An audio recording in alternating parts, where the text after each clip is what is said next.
Hello trainees, in this session we'll be learning how to make samples of hem. At the end of this session, you'll be able to explain the importance of hem in garments, identify the general tools used for hemming, list the steps to fasten thread during hemming, describe band hem, mitered hem and ease in a hem, know the steps to make band hem, mitered hem and ease in a hem, and recognize the tips for sewing hems.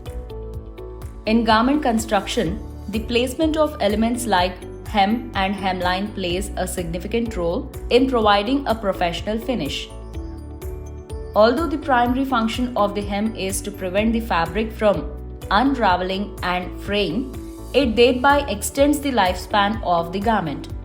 Maintenance of fit is more challenging for trousers than for some other garments. Leg length can be adjusted with a hem, which helps to retain fit during the adolescent and early adulthood growth years. In addition to protecting garments, hem stitch is used as a decorative stitch on borders. Different designs can be created by working either single or double hem. Suitable fabric for this type of stitch is linen of even weave. The sleeves of a traditional kurta fall straight to the wrist. They do not narrow as do many western cut sleeves. Sleeves are not cuffed, just hemmed and decorated. The sleeve bottom is finished with a hem. In large production, almost all kind of hemming operation is done by industrial sewing machines. They are flat lock sewing machine, lock stitch machine and overlock machine. The flat lock stitch or interlock stitch is mainly used for hem finishing in knitted garments. Hemming tools can measure, press and sew a hem much faster and easier. Measuring sticks has marks of inch and centimeters. It is flexible stick used for checking the grains of the fabric and marking the hems. Pin cushions are in variety of styles. It sharpens, cleans pins and needles. It is a wristband pin cushions mounted on a plastic wristband that is perfect for pin filling and marking hems. Hem gauge is a helpful tool for sewing curved hems. It's a sturdy metal pressing tool with markings and shapes. Before starting the hem, fasten the thread with several tiny stitches on top of each other. Finish the hemming with several stitches to fasten it securely. Don't use too long thread for stitching. The maximum length should not exceed 70 cm to avoid knots in thread. It also helps to avoid accident with the needle while pulling the thread. Let's see the types of hem finish briefly. The first one is band hem. A band hem finish looks similar to an exposed binding. It doesn't just wrap around the hem's cut edge, it also provides a length extension. As an extension, the addition of a band provides an easy to add length to a garment while simultaneously finishing its hem. Banded hems are commonly seen on items like sweatshirts, t-shirts and skirts. The next one is mitered hem. The diagonal seam is the point of the miter. That's why this type of hem finish is referred as mitered hem. A mitered corner is a way of finishing the corner of a fabric edge in a way that there is no extra bulk. For example, a quilt, a napkin, etc. The final one is ease in a hem. It is a method of taking excess length of one fabric and trying to evenly distribute throughout the length of the shorter piece. Let's see how to make samples of metered hem and ease in a hem. Ensure you have all the following machines, tools, equipment and materials required to make hem. Single needle lock stitch machine, scissors, hand needle, ball pin, long cloth or poplin and sewing thread. Here are the steps to make mitered hem. Cut the piece of the fabric.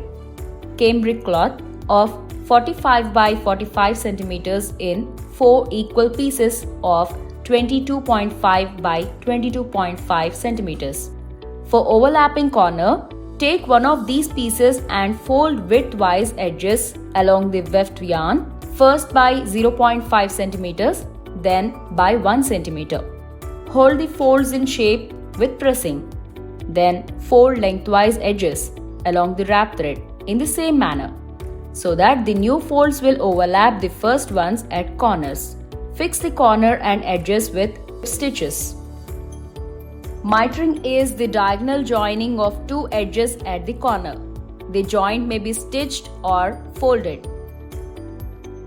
For mitring on self-turned up corners, take the second sample piece 22.5 by 22.5 centimeters and finish the corners as follows. Fold on seam lines of widthwise and lengthwise edges, press.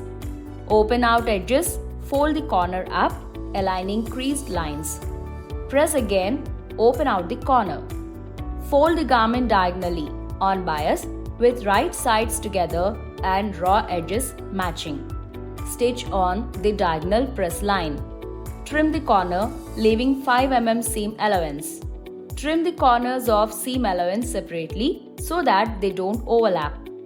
Press the seam allowance open and turn right side corner out. Finish for the remaining corners. For mitring with flat tape or ribbon, take a sample piece of 22.5 by 22.5 centimeters. Fold the raw edges on all sides by 6 mm to the right side. Base the outer edge of a ready-made tape along one side of the sample piece. Ensure that both outer edges are aligned together so that wrong side of the fold of the sample piece is not visible. Stitch close to the edge, stop slightly above the corner. Pull the thread to the wrong side and knot. Fold the tape straight back on itself so that the fold of the tape aligns with the lower edge of the sample piece. Pin at the fold to hold in place. Fold the tape down and make a diagonal fold at corners, aligning the outer edge of the tape with lower edge of the sample piece. Press on diagonal fold. Lift the tape at corner and stitch on diagonal crease through all thickness. Trim the corner to reduce bulk and press the seam open. Again fold the tape back, aligning its lower raw edge with the sample edge. Starting in last stitch at corner, stitch along the outer edge of tape. Pull the threads at corner to wrong side and knot. Then stitch along the inner edge of the tape. Press the tape and sample piece. Finish the other corners in the same manner. Let's see the steps for ease in a hem. Flate the garment with just fold the edges up to 3 centimeters, then fold and mark the wrong side of the width of the seam. Stitch the edges of the hem allowance, then fold the seam and put the pin on it. Stitch the folded ends. Remove the pins and press the folded ends. Hold one of the stitches and pull it out little bit. It well shrinks. Stitch over on the shrinks ends. Press the wrong side of the garment after sewing. Here are some tips for sewing hems. Always use a sewing gauge or tape measure to mark in the hem accurately, as it is one of the last things to sew. If the fabric you are going to hem is a lightweight fabric, be sure to hang the garment up and allow the fabric to drop overnight. Make sure you finish the fabric edge appropriately before you hem. You could use a zigzag stitch or an overlocker or serger, pinking shears or even hem tape. Pressing over basting is frequently necessary along edges with enclosed seams, pleats or hems. We have reached the end of this session on how to make samples of hem.